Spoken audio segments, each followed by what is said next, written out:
What's up, guys? DK here with Collector's Impact, and today we're going to have a discussion regarding failure and success. I've been doing a lot of soul searching lately, I guess you could say, with all of the PSA cards that I sent off and have been receiving back, as well as just, diving back into some of the deeper recesses of my collectibles and really doing a lot of reflecting on the last 20 years in collectibles. So with that, there's a lot of things that I have learned, mostly through trial and error, and also knowledge that has been passed down to me from other people in the trade. So a little bit of background on me for anyone who may be new to the channel. I have been dealing in collectibles now for the better part of 2 decades. I did it professionally for almost a solid decade, managing a card store locally and dealing with the general public, and lots of interesting characters from all around used to come to our shop. So I have amazing memories and lots of fun experiences from that time period. And then the other 10 years or so, I spent mostly doing stuff online and at little trade shows and other events and things like that, and other card shops and other places in the area that would deal in collectibles. So I've been pretty active in that community for a while.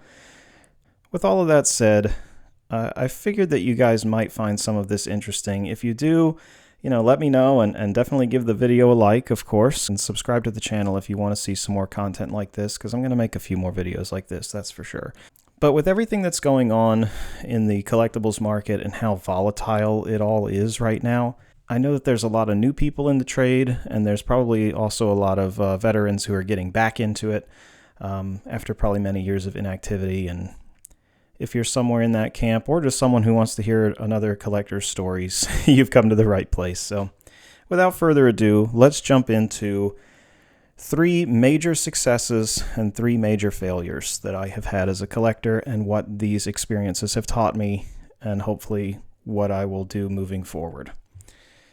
So let's be real, I think it's a little bit more fun to dive into the failures first. Failures can certainly teach you a lot, and they are kind of fun to discuss. So let's go with that. So the very first major failure that I've experienced in this field personally that hurts on a financial level, I used to have a very good collection of sealed Pokemon products. It almost hurts talking about it, you know what I mean? So just for the rundown of this, I've made a couple of other videos showcasing, like, when my friend and I went in on like a case and a half roughly of booster boxes, and we opened all of those boxes and played games with the cards and kept some of the cards away, and I sent some off for grading and stuff like that. You can see some of the reveals for some of those cards on the channel, and then there's other submissions on the channel and all that kind of stuff if you're interested in that, but that's not the point of this video. So in addition to that case and a half that my friend and I opened, I used to own roughly 2 more cases of sealed Pokemon booster boxes that I had bought throughout the years. And when I acquired them, to put it in context, it was the year 2003 to 2006 that I acquired most of these boxes. I had a box of Legendary Collection, 2 boxes of Legendary Collection. One of them I opened all the packs, and the other one I had sealed. I had a box of Gym Heroes and Gym Challenge. I had 2 boxes each of first edition Fossil, Team Rocket, and Jungle, and 3 boxes of base set. Those are the sealed products that I had actually kept in my collection. And when I bought them, I got a lot of them for between $50 and $110, depending on the set. That was about the average going price. And I used a lot of them I acquired by like trade-in value or selling other cards, which I'll get to in more of the success style of stories. But for this one, yeah, those are all the boxes that I had. And as time went on, and especially when I was approaching college, I had moved out of my parents' house and all of that kind of stuff, and started renting an apartment with my girlfriend. We shared the rent, and there were so many times when I needed money. So, being in that age group and having pretty much no support network, right? That's pretty key for a lot of it. Having no one to rely on. I had to sell all that kind of stuff. So I sold all of those sealed boxes, all of them. I cracked some of them to sell the single packs. I used to do like little pack lots, and I would sell like a pack of legendary base set, fossil, jungle, or whatever, and put those on eBay and auction them off. And they used to go for very cheap. So for anyone out there who bought them back then and kept them, kudos to you. That was a major success. I did keep a small handful of them, and I sent them off for grading, and a lot of them have come back at this point, and I've sold the majority of them because they are ridiculously priced, and they help cover the fees on the other submissions and stuff like that. So it is important to note that when I'm talking about these failures, we're coming from the angle of someone who was young at the time and, inexperienced in life, very little support network, and very, very little amount of wealth. So coming at it from that perspective also puts a gives you some focus on it. So if you're in a similar situation, or if not, you can still learn from these experiences. So so that's major failure number one, is just not holding even a single sealed box. Yeah, it's just kind of heartbreaking to know that a box that I sold for like $150 back when I needed to pay the rent, and that was only a portion of the rent, but I did that. Now that same box goes for $20,000, and having 5 of those boxes or 10 of those boxes would have me in a totally different situation in my life now, versus it would have pretty much paid a month of rent back in that day. So I view that as a major failure on my part, to not see at least enough that it was going to go up in value somewhat, let alone like it did. Geez.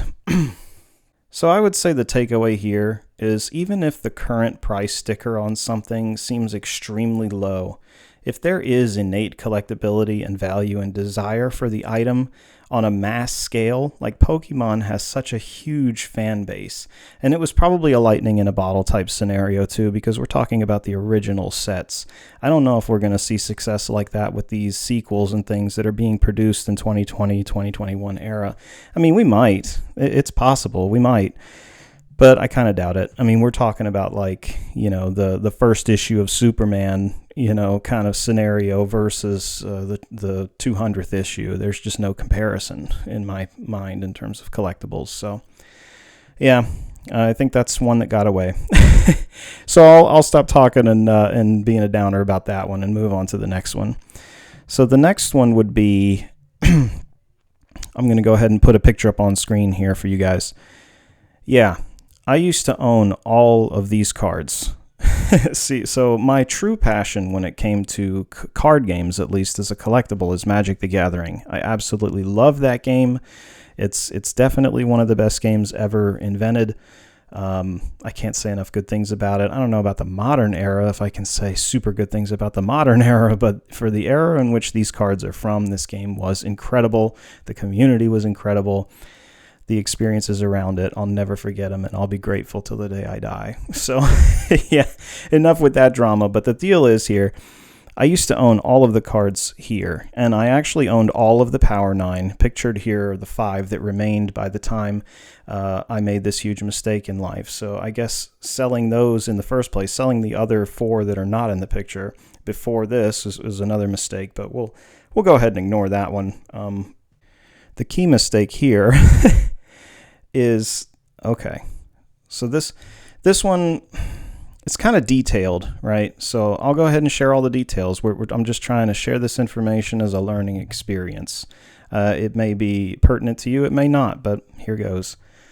So back in 2013 and 2014, I was in the market to buy my first home.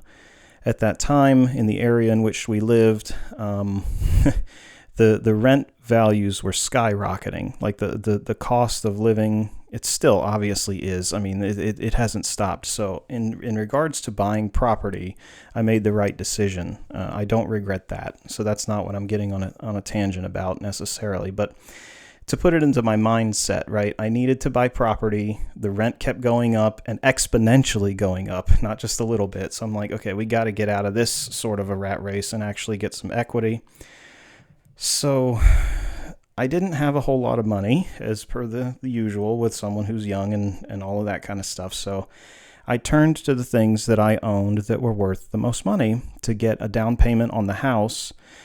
But that's actually not what ended up happening, because I was such a noob and I didn't basically I've learned so much since then, you guys, so don't judge too hard, but I'm sharing my experience with you in hopes that maybe this will save someone else. I don't know.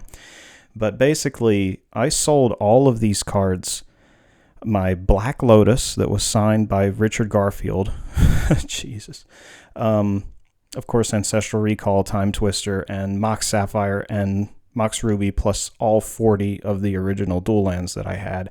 And I want to say that I got around $8,000. No, wait, that's not true. I got less than that.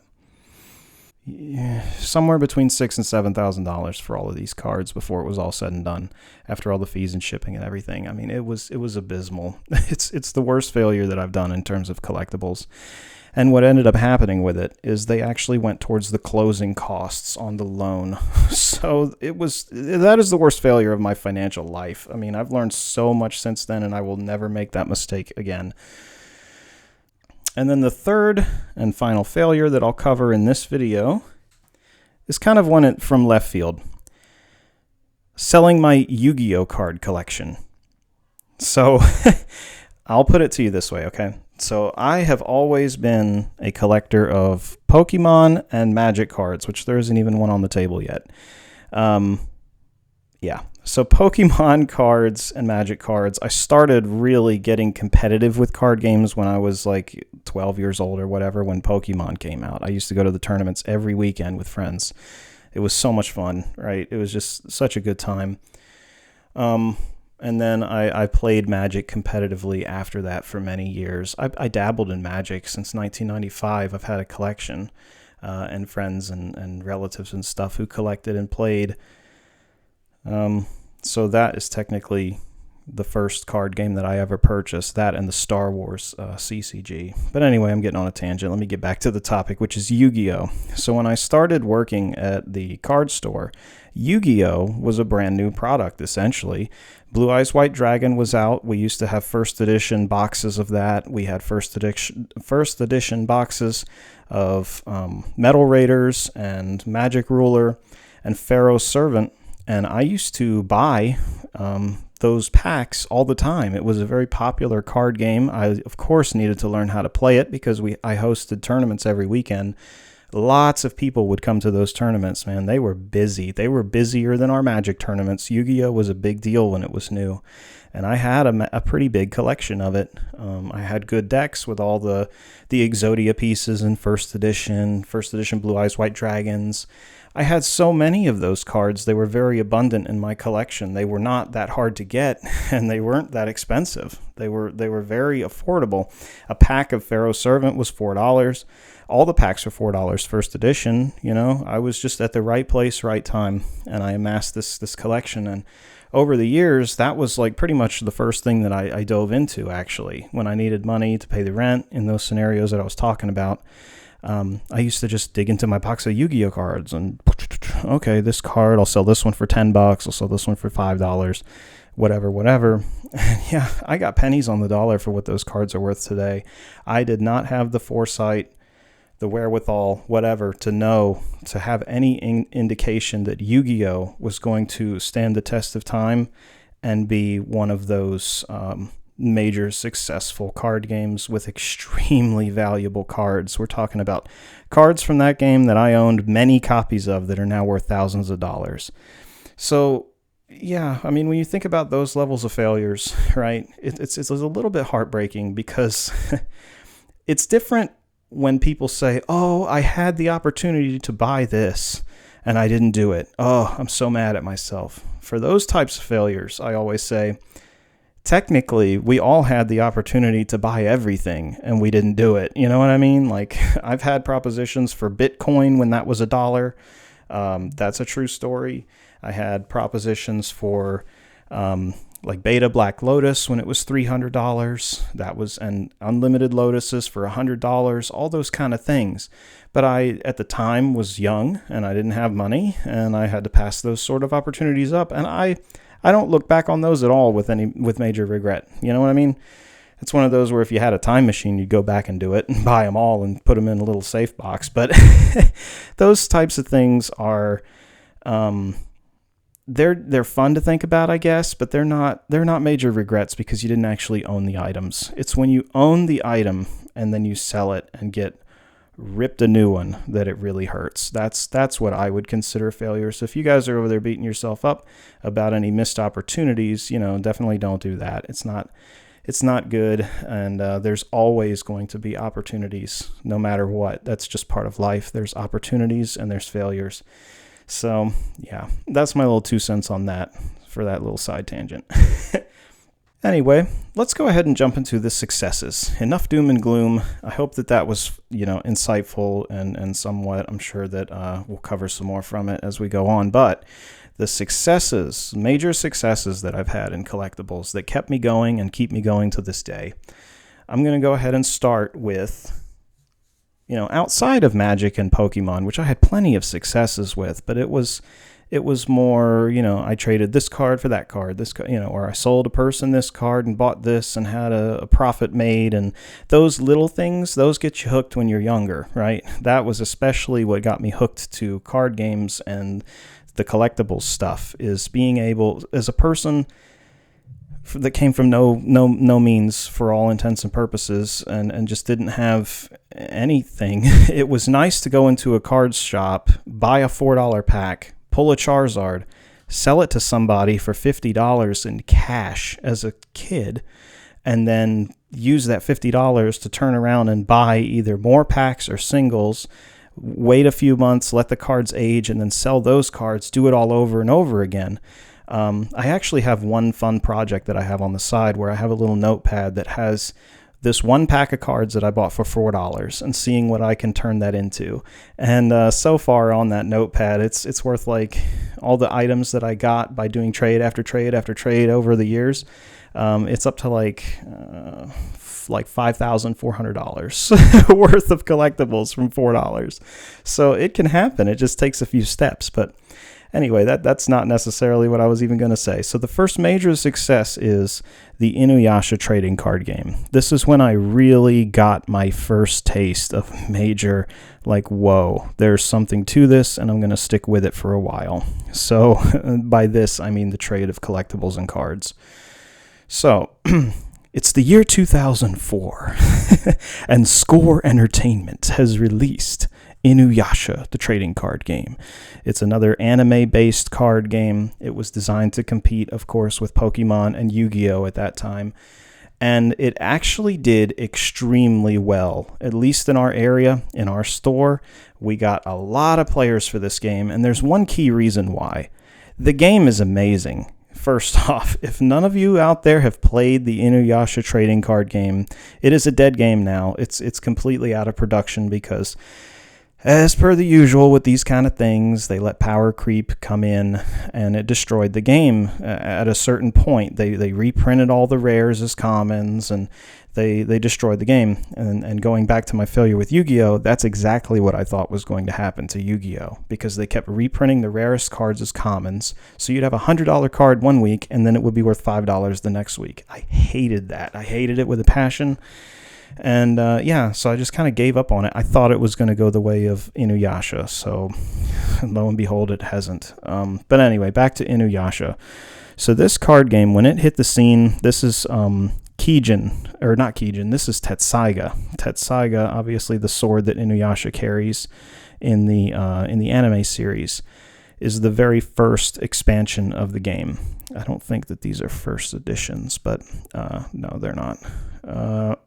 But anyway, I was able to sell some of my Magic cards that I had at the time, which Mirrodin was a very, very hot set at the time. I had a bunch of Mirrodin, and I was able to sell pretty much all of the singles from Mirrodin and buy several boxes of Inuyasha.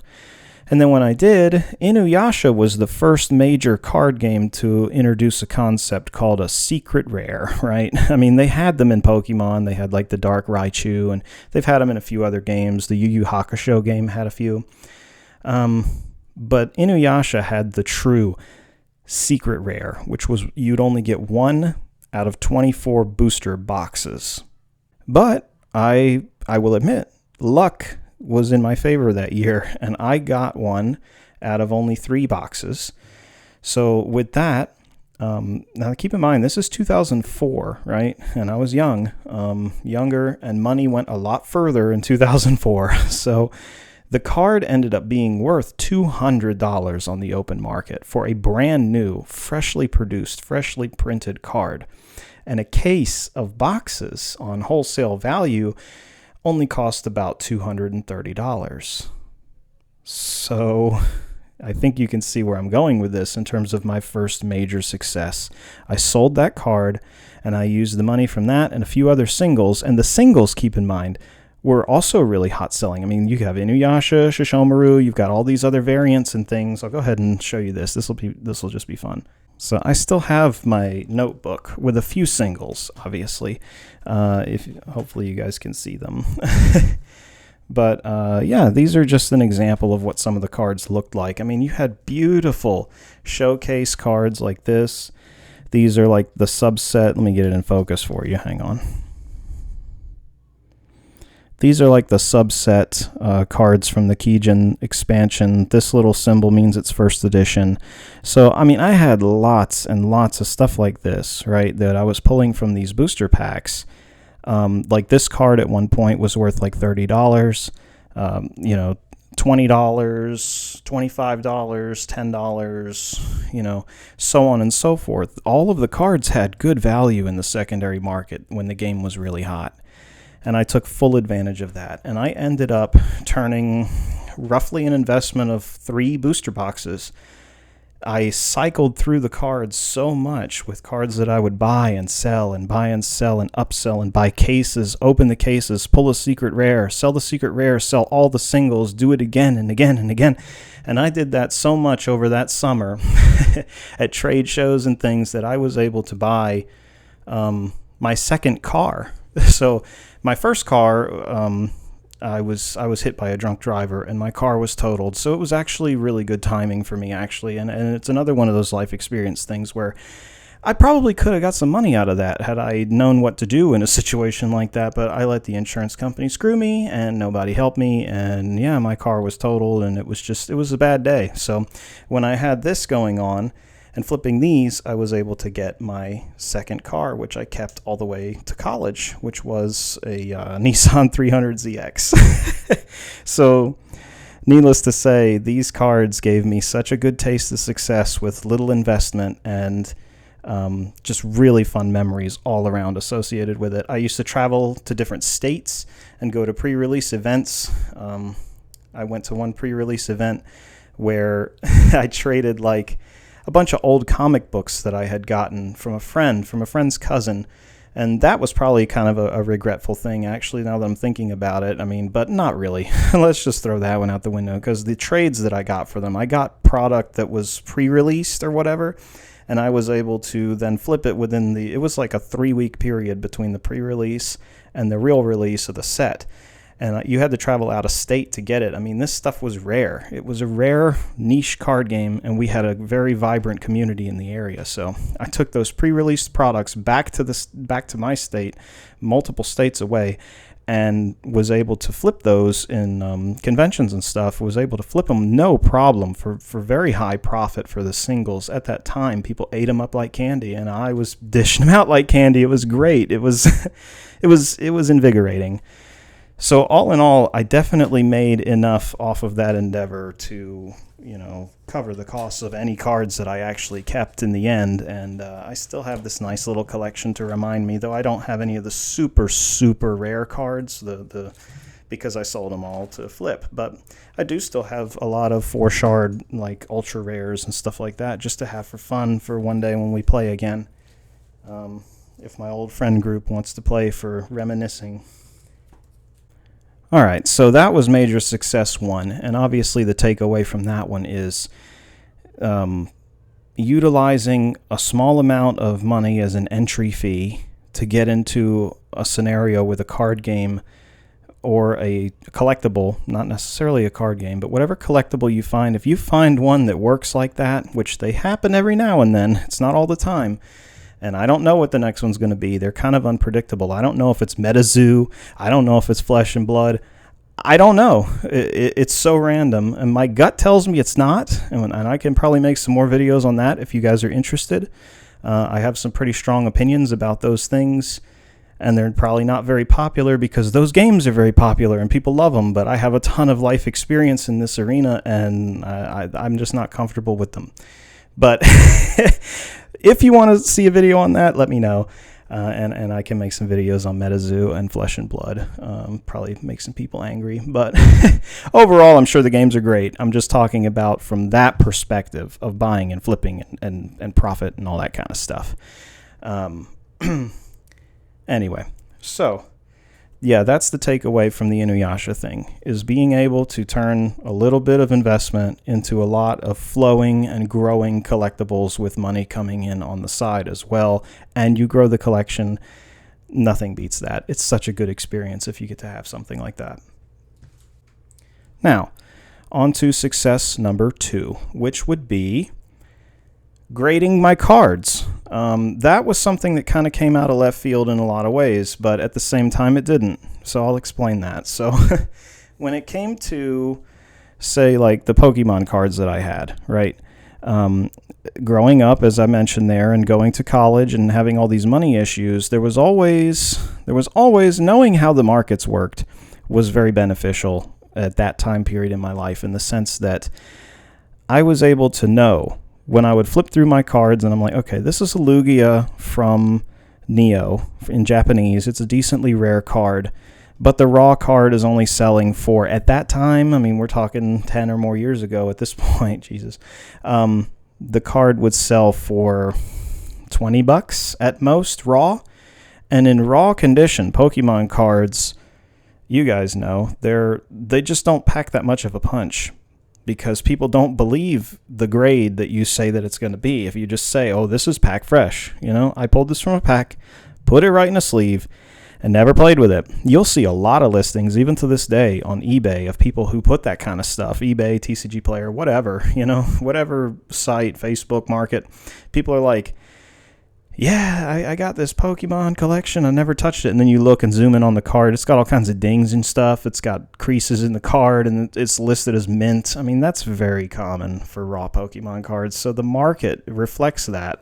So if you're diligent enough, even in this current era of 2021 insanity out there, you can still find good vintage Pokemon cards that are raw, if you know what you're looking for, if you know how to identify the signs. You cannot go by the listing descriptions and stuff.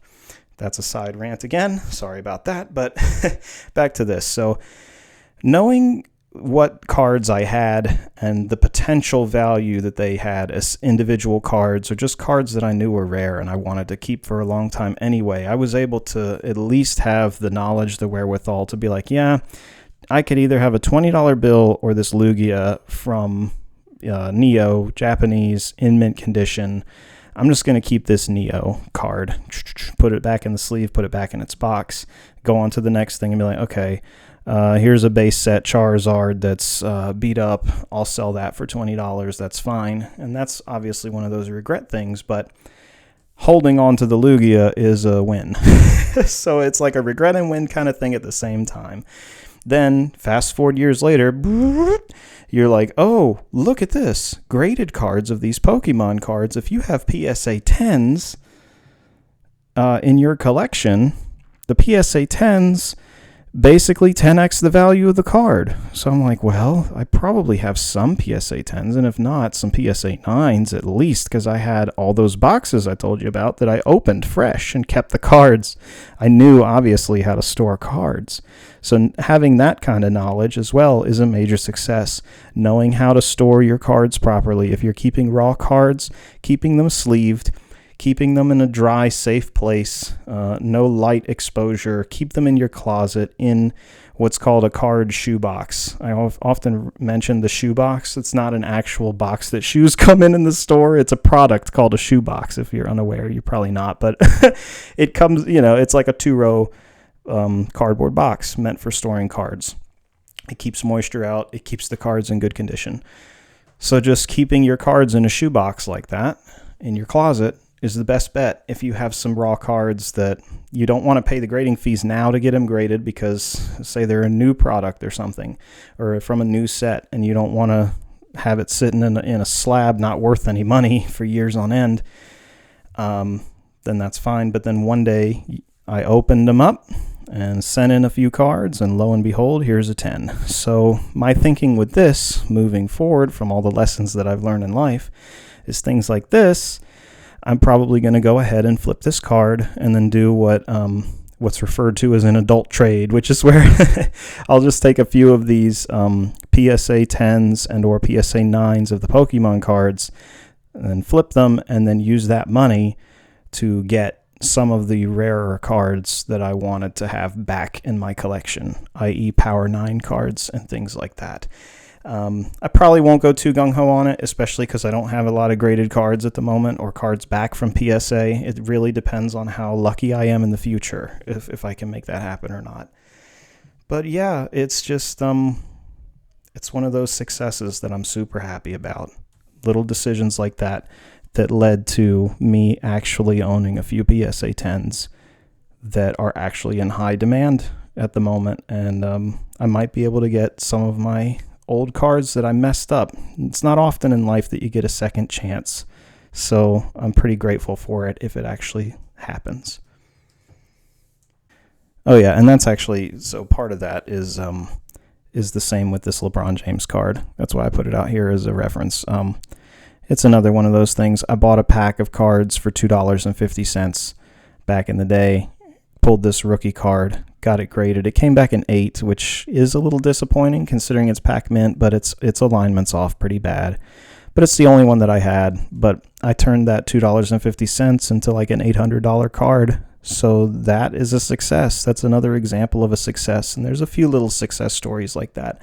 But I would consider that one a pretty big success story. When you're talking percentage-wise, that's an enormous thing. That's like a unicorn event. So those I consider major successes. And if you have enough little successes, major little successes like that in life, it can do great things. So I'm keeping those kind of things in mind now for the future more and more to make intentional strategic plans and learning from the past. Now, on to the third and final success style of thing from collectibles. And it's actually very similar to what I just said, which is simply learning how to identify opportunities and jump on them when your gut tells you to do so. So that's pretty big. I mean, in the collectibles market, it's not as sophisticated, if you will, as the stock market. It's more of a Wild West kind of a thing. And honestly, these days the stock market is too. Let's be real. That if the GameStop thing didn't open people's eyes, I don't know what will, because it's definitely it's shady. We'll just end it there. So yeah, but learning how to identify opportunities and actually jumping on those opportunities. So ever since I sold all of my Power 9 cards back in the day, I've been on the hunt for opportunities, and this is an example of one of these opportunities that came my way. So back in 2018, you guys, only 3 years ago. So put that in perspective too, right? 3 years ago, I was sitting around and I'm like, okay, what is something that I can buy today that has a good growth opportunity associated with it? And I sat and thought about it. And then I started researching old Pokemon cards because I'm still, stuck on that. But I wasn't super active in Pokemon in 2018. I had taken a lull in that and got back into playing Magic with friends and stuff, just playing with new cards, not collecting vintage.